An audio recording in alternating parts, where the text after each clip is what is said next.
আমরা সব সময় সাউন্ড শুনে থাকি তাই না? আমি এখন সাউন্ডটাকে দেখাবো। সাউন্ড দেখবো? এটা কিভাবে হবে? সাউন্ডটা দেখবো বলতে তুমি এখন এই স্ক্রিনের দিকে তাকাও। দেখো আমি আমার মোবাইল থেকে একটা সাউন্ড প্লে করব, তুমি দেখো স্ক্রিনে কি দেখা যাচ্ছে। রেডি? 1 2 3। ও তাহলে যে সাউন্ডটা শুনছি ওটা দেখতে আসলে এরকম। হ্যাঁ, আমরা যে সাউন্ডটা এখন কানে শুনতে পাচ্ছি সেটা দেখতে অনেকটা এরকম। এবং দেখে মনে হচ্ছে অনেকগুলো ওয়েভ একসাথে মিশে গিয়েছে, ভিতরে অনেকগুলো প্যাটার্ন দেখা যাচ্ছে তাই না? ওয়াও, হ্যাঁ। তো আমি এখন এই সাউন্ডটাকে একটু চেঞ্জ করে দিতে পারি বা একটু স্লো ডাউন করতে পারি, তাহলে তুমি বুঝতে পারবে যে এই প্যাটার্নটা কিভাবে তৈরি হয়। আচ্ছা, স্লো ডাউন মানে কি আমরা ফ্রিকোয়েন্সি কমাচ্ছি? ফ্রিকোয়েন্সি কমিয়ে দিব। আমি এখন বন্ধ করে দিয়েছি, এখন একটা ডট দেখা যাচ্ছে।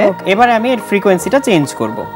মনে করো আমি এখানে হচ্ছে ফ্রিকোয়েন্সি একটা সেম রাখবো, দুইটা ফ্রিকোয়েন্সি ছিল, আর একটা ফ্রিকোয়েন্সিকে আমি স্লো ডাউন করে কমিয়ে দিলাম। তাহলে দেখো এখন কি হয়। ওকে, একটা সার্কেল মনে হচ্ছে ঘুরছে। অনেকটা আমরা টেবিলের উপর একটা কয়েনকে ঘোরানোর সময় যেভাবে ঘুরে, এরকম মনে হচ্ছে না? একদম ওইভাবে।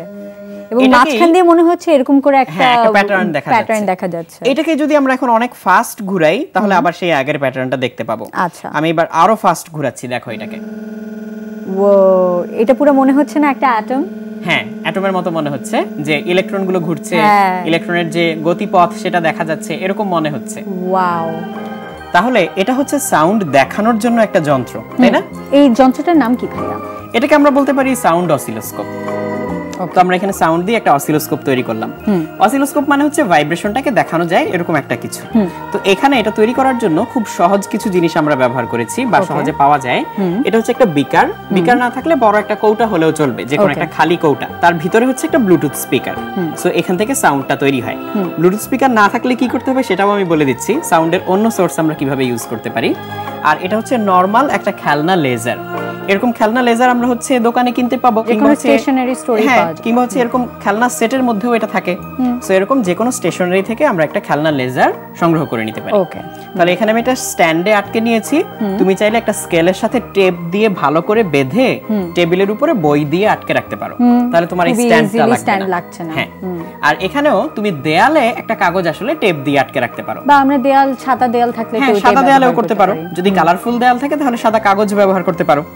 আর অন্য শব্দের উৎস হিসেবে আমরা কি ব্যবহার করতে পারি, দেখো আমার যদি ব্লুটুথ স্পিকার নাও থাকে, আমি কিন্তু একটা পাইপ এটার কাছে নিয়ে কথা বললে সেই কথাটাও এখানে দেখা যাবে, ভাইব্রেট করবে।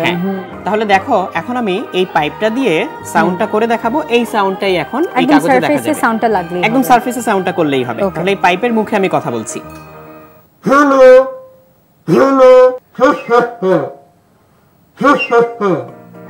তাহলে দেখলে তো ব্লুটুথ স্পিকার ছাড়াও আমরা আসলে মুখে সাউন্ড করেই কিন্তু এই এক্সপেরিমেন্টটা করে কোনো রকমের আলাদা ডিভাইসেস আমাদের লাগছে না। ভাই একটা প্রশ্ন ছিল, আমরা সারফেসটা এখানে কিভাবে বানিয়েছি? কি এটা হচ্ছে একটা বেলুনের পর্দা। তার মানে হচ্ছে বেলুনটাকে আমি কেটে এটাকে স্ট্রেচ করে বা এর উপর দিয়ে হচ্ছে প্রসারিত করে নিয়েছি। আর এখানে ছোট্ট একটা আয়না লাগানো, ছোট্ট একটা আয়না, যেটা অ্যাঙ্গেল করা উইথ দ্য লেজার। হ্যাঁ, আচ্ছা। তাহলে এই যে লেজার থেকে যখন আলোটা এসে আয়নায় পড়ে, তখন আমি কথা বললে বা ভিতরে যখন সাউন্ড তৈরি হয় তখন এই পর্দাটা কাঁপতে থাকে, তার সাথে সাথে আয়নাটাও কাঁপে। আচ্ছা, তাহলে আয়নাতে রিফ্লেক্ট হয়ে যে আলোটা এই পেপারের উপরে পড়বে সেটাও নড়াচড়া করবে। কেমন করে নড়াচড়া করবে? এক্স্যাক্টলি আমি যেভাবে কথা বলবো সেই কথা অনুযায়ী পর্দাটা কাঁপবে, আলোটাও নড়াচড়া করবে। আর এই ইমেজটা বেসিক্যালি ভাইব্রেশনের একটা রিপ্রেজেন্টেশন হবে। হ্যাঁ, তাহলে ভাইব্রেশনটা যেমন হচ্ছে এক্স্যাক্টলি সেটাই তুমি হচ্ছে এই কাগজের উপরে দেখতে পাচ্ছ। তাহলে আমরা তো অনেক রকম সাউন্ড তৈরি করে দেখলাম, এবারে আমরা একটা মিউজিক প্লে করে দেখি যে সেটা কেমন দেখা যায়। ওকে, ফুল একটা প্যাটার্ন দেখতে পারবো।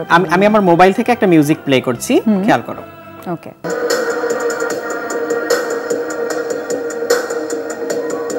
ওয়াও,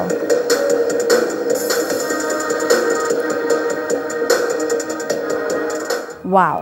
তো একটা জিনিস খেয়াল করলাম যে ভাইব্রেশনের প্যাটার্নগুলো কিন্তু সেমই থাকছে, কোনো রকমের চেঞ্জ কিছু হচ্ছে না। হ্যাঁ, যদি একই রকম সাউন্ড হয় তাহলে একই রকম প্যাটার্ন তৈরি হবে, যদি ডিফারেন্ট সাউন্ড হয় ডিফারেন্ট প্যাটার্ন তৈরি হবে। ভাই আমি একটু কিউরিয়াস একটু লেজারটা দেখার জন্য। আচ্ছা, আমি লেজারটা এখান থেকে খুলে দিচ্ছি।